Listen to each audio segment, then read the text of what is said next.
Anytime you don't have success, if you're at a place that cares about football like Fresno State, you're going to hear about it. And so there's a hot seat from day one. It's the nature of it, and it's what drives you and fuels you to go out every day and continue to work at it.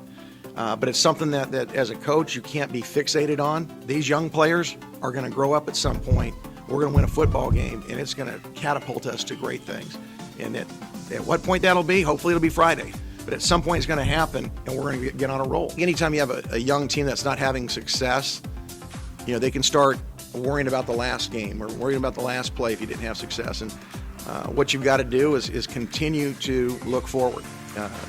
We talk to our players all the time about a Fido mentality. Forget it and drive on. I'm confident we're going to get over the hump. But until you validate all that hard practice, it can weigh on guys, and we just got to continue to have them see the strides we're making, and then continue to clean up the fine details. Our goal is to get ready to win a football game this week and to get better this week. I think we've gotten better just about every week.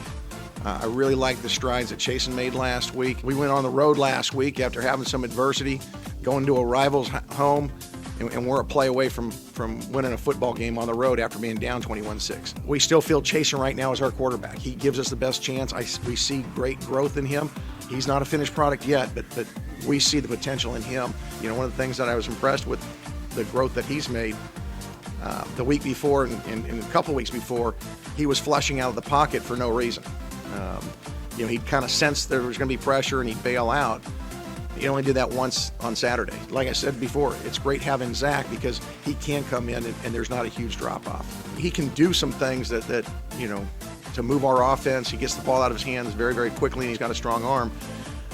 We're going to continue to evaluate this week in practice. Whether we'll do the same thing or not, we'll find out on Friday night. It's tough when you play on Friday nights, and it's tough when you're not playing well. I'm hoping that we can get a great showing from our students to come on out. It is homecoming. We have a major advantage when Bulldog Stadium is full and rocking. And, I would ask our fans to do that. I wish they'd come out and watch our guys practice. You'll see guys playing with passion, trying to get better, and are playing really close to getting over the top, and playing, in front of a full crowd would definitely help that.